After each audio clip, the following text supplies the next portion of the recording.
교회의 소그룹의 원조는요, 놀랍게도 교회의 시작, 출발이었던 초대교회였어요. 사도행전 2장 말씀 한번 읽어볼까요? 자, 시작.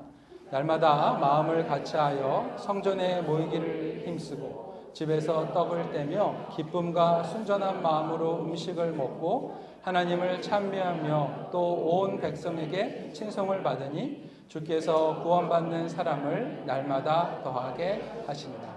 아멘. 여러분, 이 말씀은요, 사실 초대교회 신앙의 모습이 압축되어 있습니다. 압축. 또 말씀해 보니까 어디서 떡을 뗐어요? 집에서. 그렇죠. 그러니까 초대교회는 소그룹이었어요. 집에서 모이니까 대그룹이 될 수가 없었습니다. 그렇죠. 가정에서 모였어요. 그래서 이 소그룹 안에서 어떤 일이 일어났냐? 정말 가족같이 친밀한 교제가 일어났습니다. 저희도 보면 야, 정말 저분들 가족이 아닌데 가족 같다라는 것들을 보지 않습니까? 이런 실제적인 친밀한 교제가 이 초대교회 안에서 일어났어요. 그리고 이 안에서는요, 가르쳐서 배우는 게 아니라 보고 배우는 교육이 일어났습니다. 그렇죠?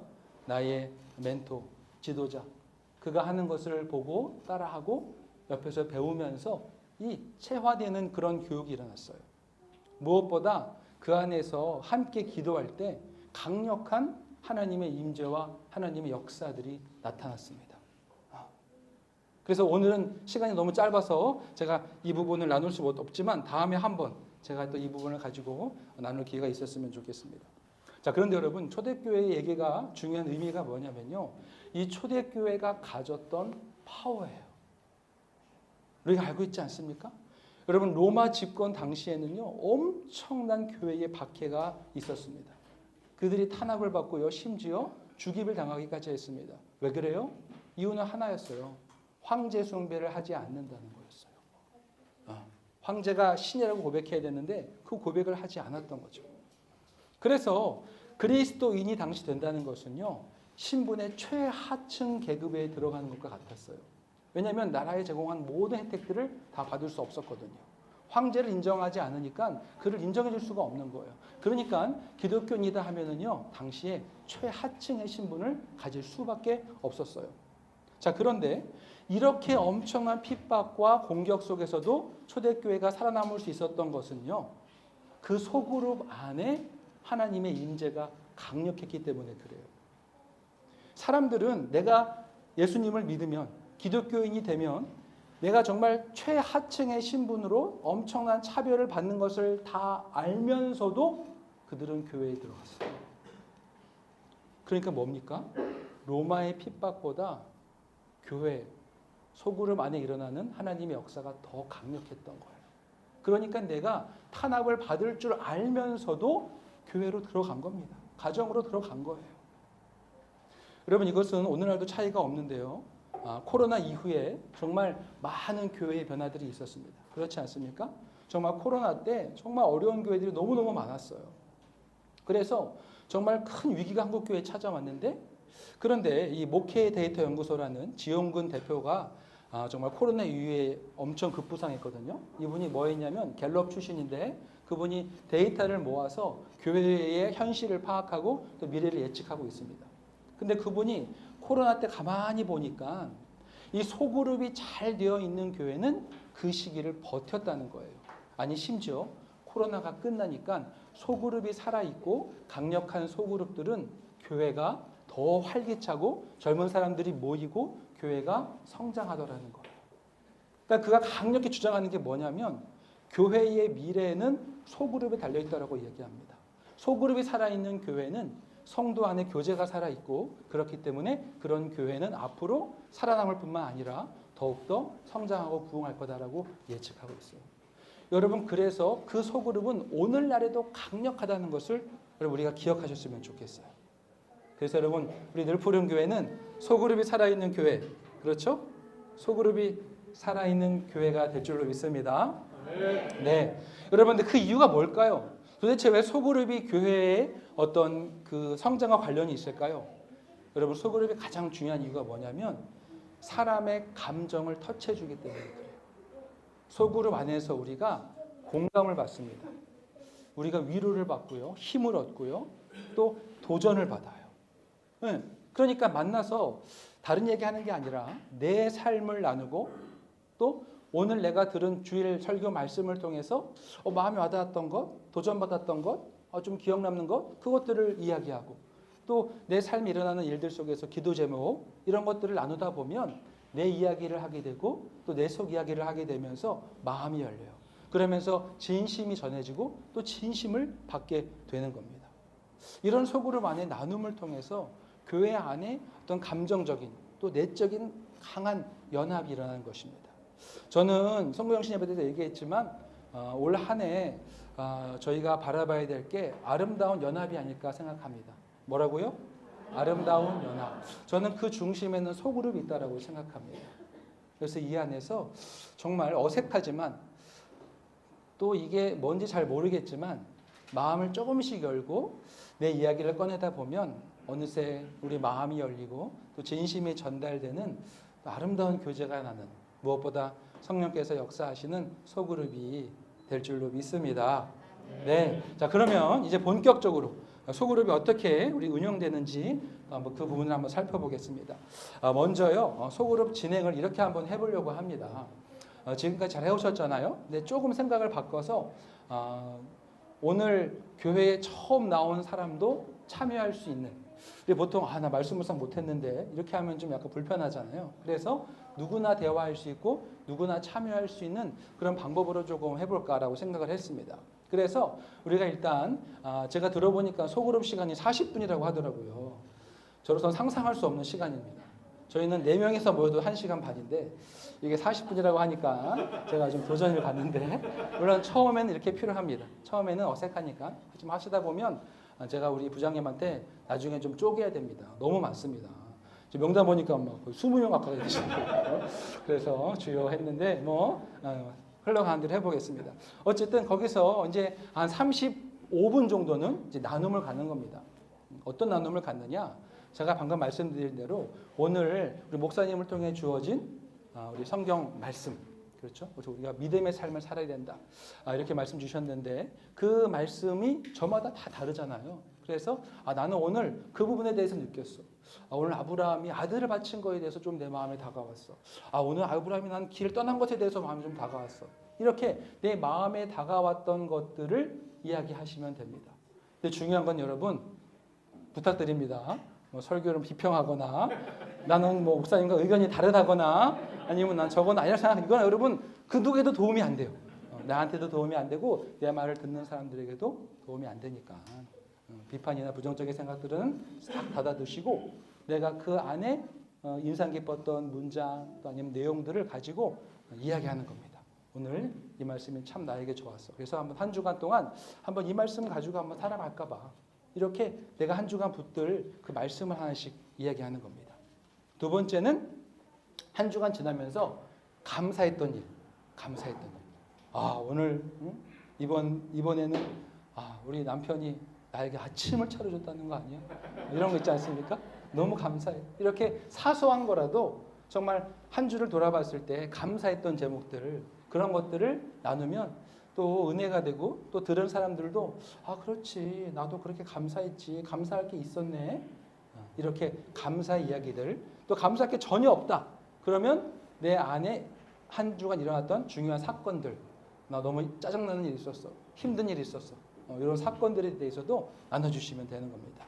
그리고 마지막 세 번째는요 기도 제목 기도 제목을 나의 개인적인 기도 제목을 나누는 겁니다. 꼭 그런 분들이 있어요.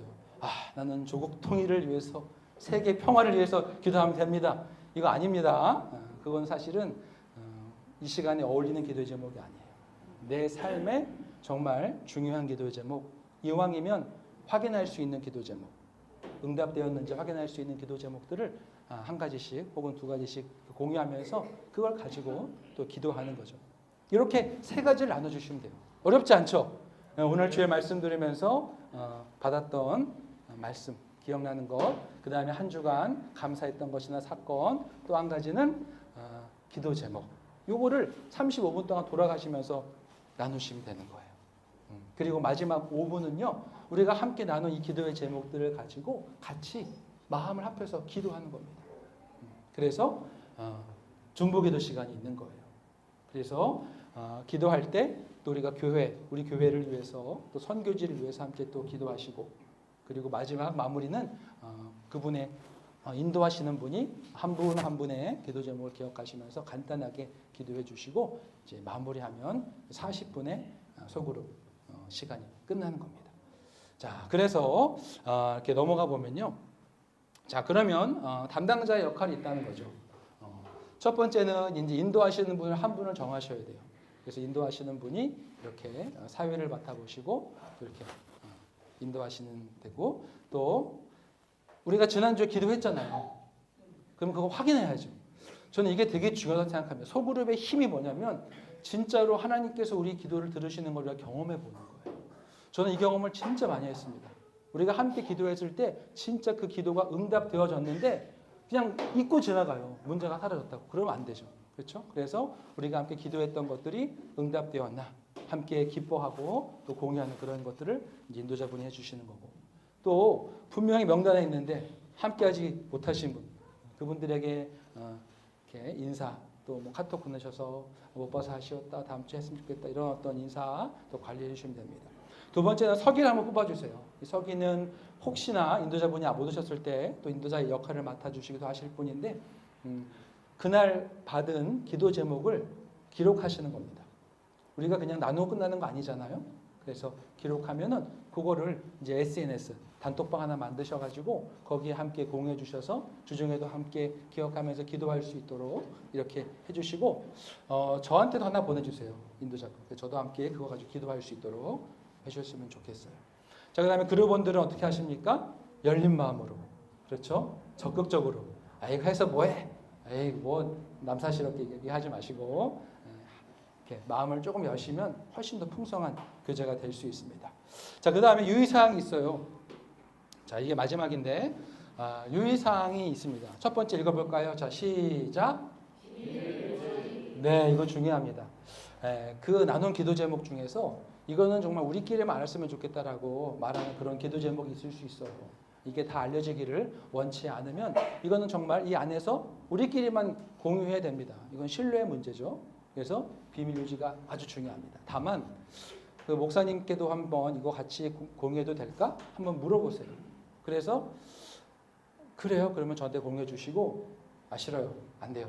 이렇게 하면 안 보내주시는데 저는 하나님께서는 제가 능력은 없지만 그래도 목회자한테 공유하는 것을 기뻐하시지 않을까라고 생각을 합니다. 그래서 여러분 저한테 공유해 주시면 저도 그 부분을 집중적으로 기도하도록 하겠습니다. 자, 두 번째는 뭡니까? 경청하기. 너무 중요하죠. 이 경청하기 핵심은 뭐냐면요. 꼭 말하다 보면 중간에 껴들으시는 분이 있어. 그래서 막 껴들고 그거 아니야. 막 껴들면 안 됩니다. 그렇죠? 그 사람이 주어진 시간 안에서 충분히 자기 할 수 있도록 오히려 공감해 주시고 경청해 주시는 게 너무 중요하다. 자, 세 번째는 뭡니까? 조언, 평가, 판단하지 않기. 이거 T 성향이 좀 위험합니다. T 성향. 좀 판단 좋아하시는 분들 그리고 또 연세 드신 분들이 이렇게 하기 좋아요. 왜냐하면 그분들은 경험이 있으시니까 그럴 수밖에 없어. 야 그거 아니야. 야 그거 아니야. 하면서 야 기도하면 돼. 기도하면 이게 제일 얄미워. 누가 몰라요. 기도하면 된다는 거 다 알지. 그렇죠? 이러면 하시면 안 돼. 용서해야지. 하나님이 용서하라고 했는데 이거 완전히 추방감입니다. 절대 이러시면 안 돼요. 그러니까 이건 우리가 공감해 주는 게 중요하지 우리가 가르쳐 주는 시간이 아니에요. 다 알아요. 본인도. 하지만 내 마음속에 있는 답답함을 이야기하고 싶은 거예요. 그러니까 조언이나 평가 판단하지 마시고 오히려 어떻게 하시냐면 내 경험을 이야기해 주세요. 나도 그때 그랬었는데 나는 이렇게 했었던 것 같아. 강요가 아니라 내 경험을 이야기하는 겁니다. 그것도 없으면 질문해봐. 언제부터 그랬어? 무슨 일이었어? 이렇게 차라리 질문을 하시되 답을 주지는 마세요. 아셨죠? 답 주지 마세요. 네, 이게 너무 중요합니다. 또 이제 마지막은요. 시간 분배가 좀 필요합니다. 어떤 분들은 막 신나가지고 막 35분인데 혼자 20분 했어. 그러면 안 돼요. 그렇죠? 인도자분이 정확하게 이렇게 시간을 분배하셔서 잘 나눠주시고 다만 예외사항이 있습니다. 그룹원 중에서 정말 심각한 문제가 있으신 분들 그분한테 시간을 할애해 주세요. 충분히 마음을 열고 함께 할 수 있도록 그분에게는 시간을 많이 드리고 또 한 가지 예외는 새신자분 처음 오신 분이 자기의 마음을 열 수 있다는 건 엄청난 기회거든요. 그러니까 그분이 자기에게 하기 시작했다. 그러면 몰아드려야 돼요. 몰아드려야 돼요. 그렇죠? 그래서 이 두 가지 예외 이외에는 시간을 잘 이렇게 분배하셔서 인도하셨으면 좋겠습니다. 네, 우리 시간이 참 아쉽습니다. 네, 어쨌든 네, 너무나 경청해 주셔서 감사하고요. 오늘 이렇게 제가 나눈 내용은요, 동영상으로 찍었어요. 지금 가면서 찍었거든요. 그래서 함께하지 못하신 분들을 위해서 제가 그 유튜브에 올려놓겠습니다. 다만 이제 교회 유튜브는 제 계정이 아니어서 당분간 혹은 어쩌면 뭐 어떻게 될지 모르겠지만 제 개인 유튜브 계정을 하나 파가지고 일단 이 강의는 제가 올려드리고 주소는 공유하겠습니다. 그래서 이렇게 보시고요. 또 오늘 함께하지 못하신 분에게도 추천해 주시면 도움이 될 것 같습니다. 앞으로 이런 기회가 좀 있었으면 좋겠습니다. 제가 소그룹에 대해 할 말이 참 많은데 말도 빨라지죠. 아무튼 네, 우리가 정말 하나님 안에서 천국을 누리는 그런 소그룹이 되었으면 좋겠습니다. 네, 감사합니다.